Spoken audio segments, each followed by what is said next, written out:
Hello and welcome to the DVB Newsroom. I'm Nora. I am joined in studio by Isabel Todd, the coordinator of the Special Advisory Council for Myanmar. Thank you for joining me. Thank you, Nora. Thank you for having me. Now, Isabel, the SAC-M was founded by 3 international experts on Myanmar. How has it advocated internationally for Myanmar over the last 3 years since the 2021 military coup?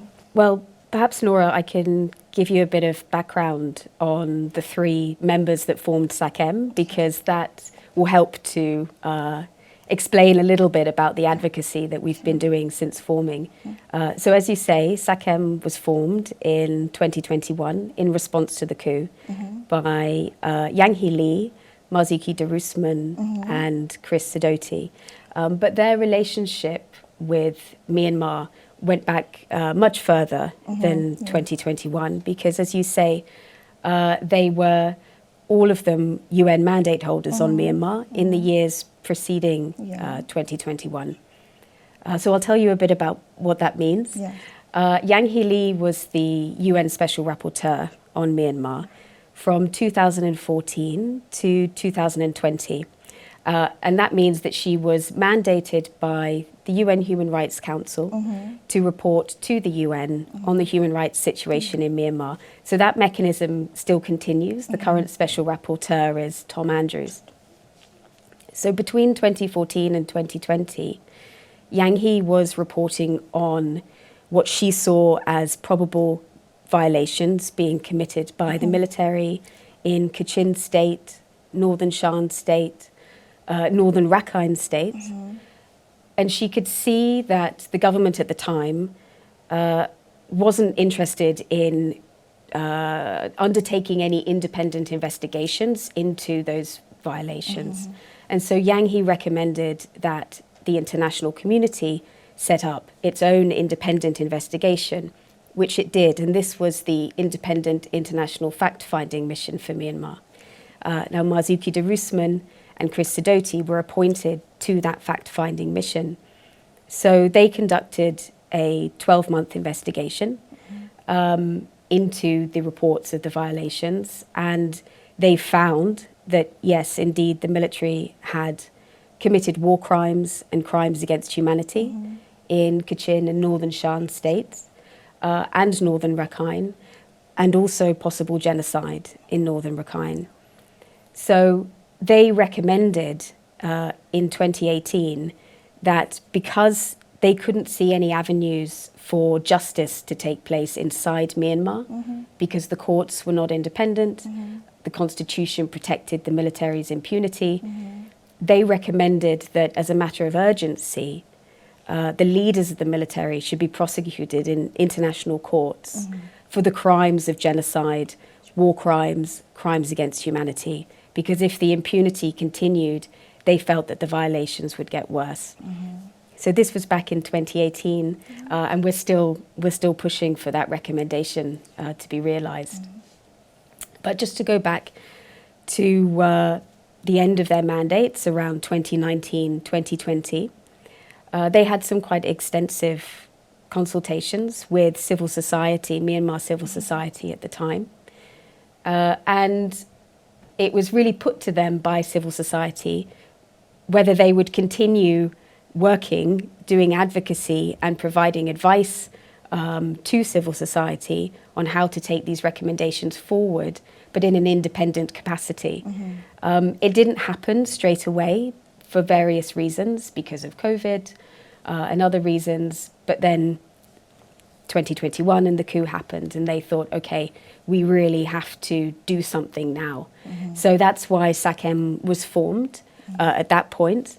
I came on board. I'd worked previously for Yang Hee Lee during her mandate.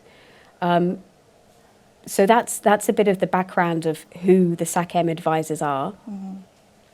What they've been doing in the 3 years since then, to answer your question, is really to try and use their combined collective knowledge of the international system, how it works, and also the platform that they have, being quite well known within that system, to push the international community to do 2 things. One, put pressure on the military so that it stops the violations, and also to deliver justice, and two, to support the democratic movement. So that's really the focus of what we try and do. And we do that in different ways by releasing statements, publishing briefing papers and reports. We engage a lot with governments. We go to the UN in New York and Geneva and meet with diplomatic missions there. And we also provide ongoing strategic advice to individuals and groups in the democratic movement about how their efforts can also try to push the international community to meet its obligations to protect the human rights of Myanmar people. How effective has the SAC-M's advocacy been in influencing policies on Myanmar? It's a very good question. I hope that we've had some influence. I mean, there are certain areas that we really do focus on a lot. I've mentioned accountability. That's really one of the key areas that we want to push forward. We want to see that first recommendation that the leaders of the military be prosecuted. We want to see that happen. And at the moment, there are some barriers because there's still no court, international court, that has jurisdiction over all of the crimes that are being committed in Myanmar. So that's something we're really, really pushing for. And I hope we can be effective in that. And we'll be effective, especially if we're joining hands and joining voices with people from Myanmar. But that's where the focus needs to be, on accountability, finding this jurisdiction. Another area that we've focused on a lot, which became apparent quickly after the coup as being an area that there really was a need, is on the question of recognition of the military or the NUG. We saw very quickly after the attempted coup, there was a big danger that the international community was going to recognize the military as being the government of Myanmar, because the international community just wants to get back to business as usual as quickly as possible, and they just want one entity that they can engage with in order to do that. So we have done a lot of work trying to demonstrate and show that the military is not the legitimate government, and an important aspect of that is showing that the NUG has by far the greater claim to democratic and legal legitimacy. And just by there being that challenge there, that has kept the military out of many international forums. So I think we've hopefully contributed to those efforts. We've also focused a lot on the role of the UN. There are several reasons for that, partly because of the background of Yang Hee Chris and Marzuki, having been not inside the UN system, but connected to it. And they also previously recommended that the UN conduct an inquiry into its actions in Myanmar, on the basis that there had been serious failings in the run-up to the 2016 and 2017 atrocities in Rakhine. So they've seen the UN fail before in a situation of crisis in Myanmar, and they consider that it's failing again. And so we've focused a lot on the role of the UN. I think perhaps some of the pressure that we've brought has led to some minor changes, but there's so much more to be done. So I think we have a very limited role to play, pushing the international system to do these key things. There's a lot of work to do. As coordinator at SAC-M, how do you respond to the fact that Myanmar doesn't get the international attention other conflicts do? Yeah, this is a really good question, and it's very frustrating for us. One of the main ways that we push for Myanmar to be kept on the international agenda is through these missions, these trips that I mentioned that we do. We go to the UN in New York and Geneva, and we meet with as many diplomatic missions to the UN as possible to try and keep their focus on the situation inside Myanmar. But another thing that we've tried to do is really draw attention to the fact that the resistance is happening and that things are really changing, because what we realized quite soon after the attempted coup, when we went to go and meet with governments, is that they weren't really seeing this. They had just assumed the coup had happened. There were some protests that took place. The military shut them down, and now we're in a situation where the military is in control. We have to wait a few decades, and then we'll see if something can change. This was the perception that we were getting from the international community. So a lot of the work we've tried to do is to give visibility to this really significant movement that's taking place in Myanmar, and the impact that it's having in terms of the military's losses across the country, the areas being liberated by the resistance, and all of this that's being hard won by the Myanmar people. We've tried to really shine a light and get the international community to be seized on this issue, because things are happening and things are changing, and there's an important role for the international community to play in that. What do you think can be done to bring more global attention to Myanmar's crisis? It's I think along the lines of what I was saying, I think that we can see through being here and talking to different people that there's a huge amount of work that's already being done, and processes that are underway to rebuild Myanmar as a federal democratic union. That's already happening. I think that internationally, perhaps the understanding or the recognition of that isn't where it needs to be.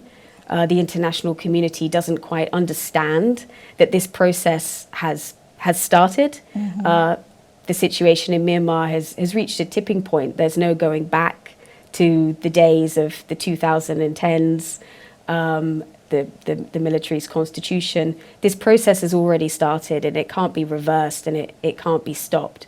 So for us, trying to understand a bit more about these processes that are underway, these new forms of governance that are being established, all of the dialogue that's taking place, if we can help the international community to understand that that's where the future of Myanmar lies and that needs to be supported, we hope that's something that people can get behind.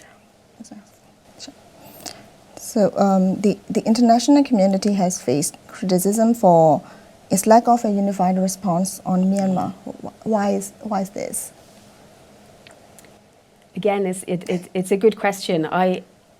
In terms of talking about the lack of a unified response, I mean, I can talk specifically about the UN, actually, because we've looked quite closely at the role of the UN, and there's some really serious inconsistencies there, and dysfunction within the UN system, where you have some parts of the UN system, for example, the UN bodies like the Security Council, the Human Rights Council, the General Assembly, that have passed a series of resolutions since the attempted coup that really clearly condemn what is happening.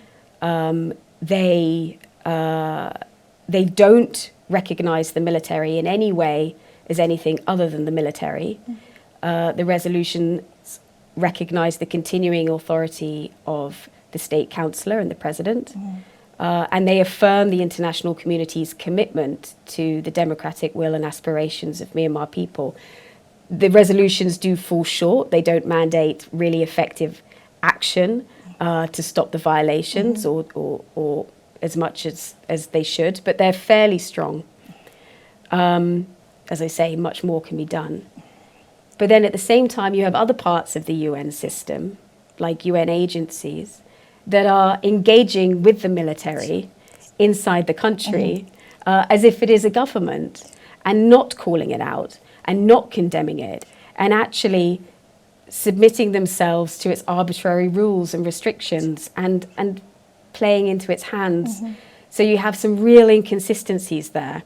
I mean, to go even further, to bring a specific example of how that plays out, you have some UN member states that are imposing sanctions on the military and military entities to cut its access to funds that it's using to buy weapons. And then you have UN agencies that want to maintain a presence in military-controlled areas, Yangon, Naypyidaw, whose presence results in benefits for the military, including in the form of revenue, rent, taxes, currency conversion. So you've got these two parts of the international system really working against each other. So this is really problematic, absolutely, yeah.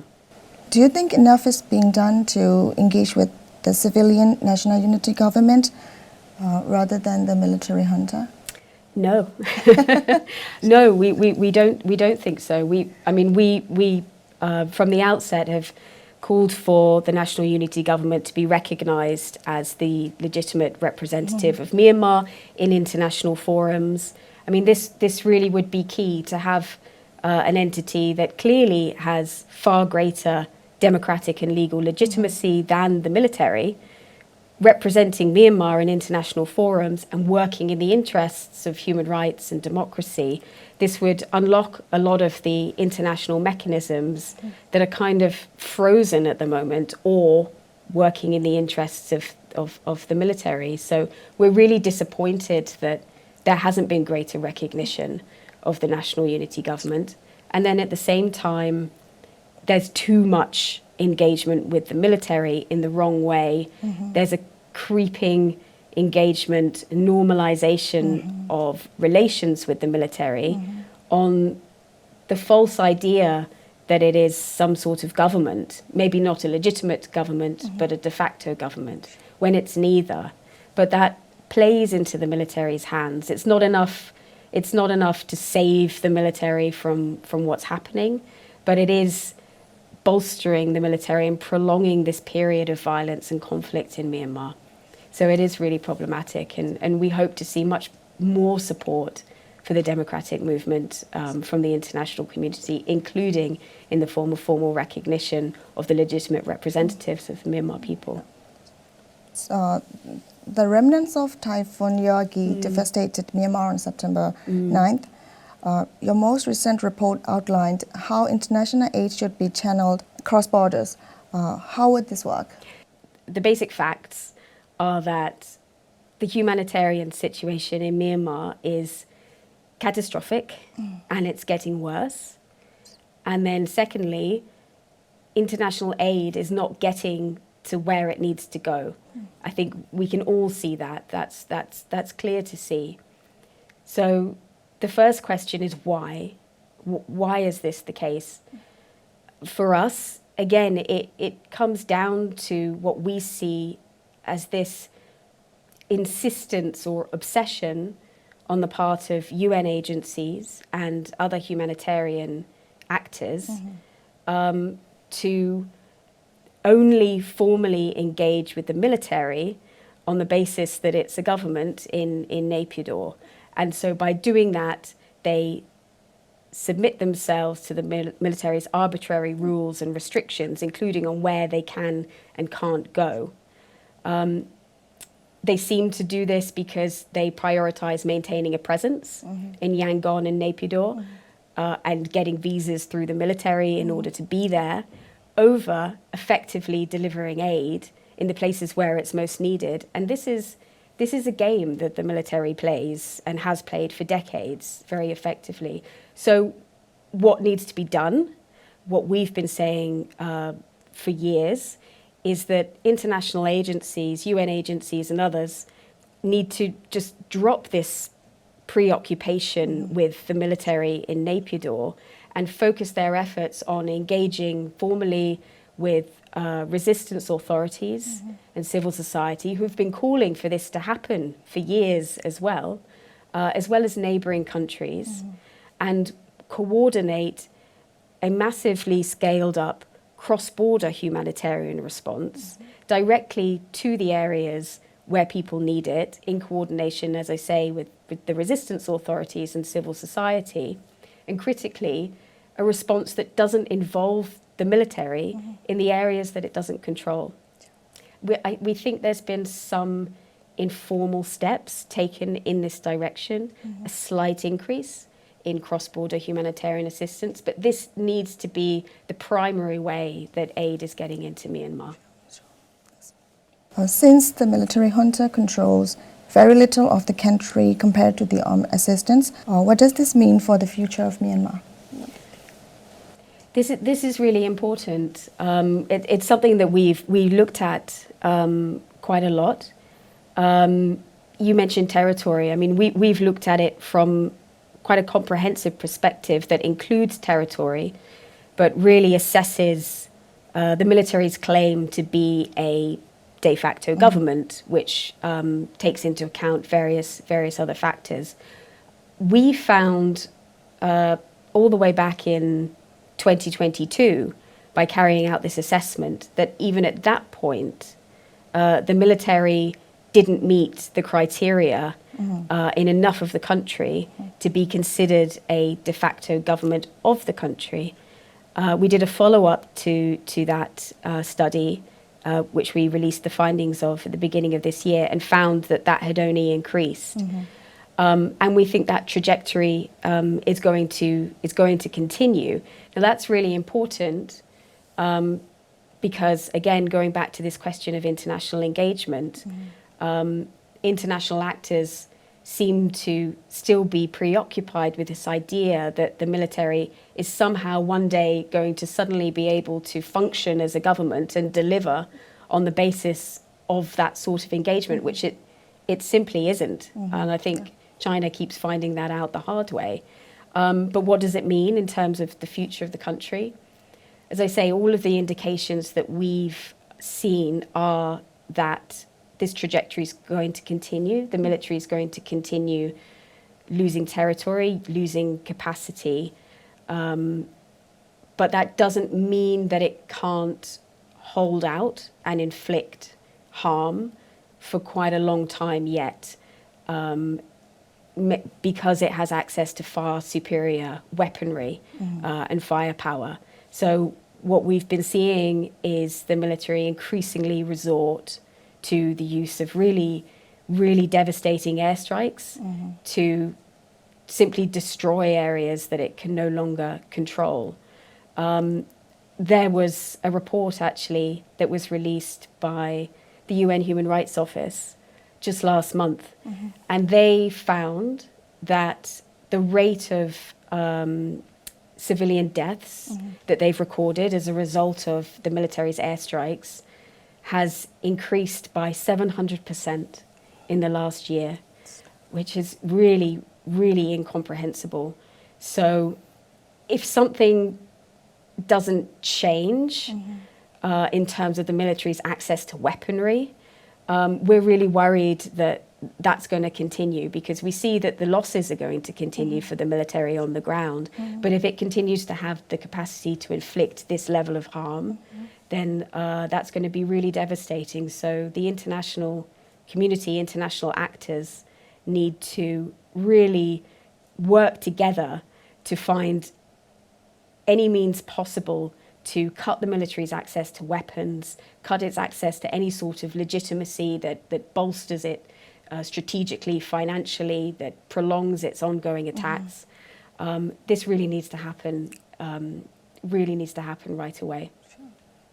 So but we do see. I'm sorry to jump in, Nora. But I mean, what I would say is that I think the trends that we've seen, they're not going to stop. I don't think that what's happening and what's taking place in the areas outside of the military's control can be reversed. That's what's really coming across very strongly for us now. This process is underway. The process of rebuilding Myanmar is underway. It's just a question of how long it takes and how much harm is inflicted by the military in the meantime.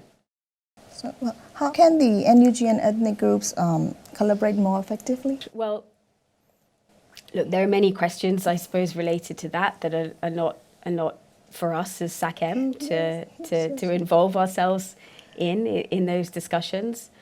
We do believe that a lot of the support that we're seeing come from international actors, that seems to lean towards the military may in part be because they don't see what the alternative is. So we know that discussions are taking place, that there's a level of coordination and negotiation and work being done to I mean, it's a huge task to try and build a new Myanmar, a new country, and that there are visions for that. Perhaps one way that NUG and ethnic resistance organizations and others could be more effective would be to find ways to communicate that clearly to the international community, so that there's a recognition there of what's happening. Because our worry is that international actors are just defaulting to supporting the military because they don't think there's an alternative, but there is. Thanks. Thank you so much for joining me in the DVB newsroom. The work of SAC-M is important. We hope to see the international community respond more proactively to the crisis in Myanmar. Thank you so much, Nora. I really appreciate you having me and speaking to me. Thank you.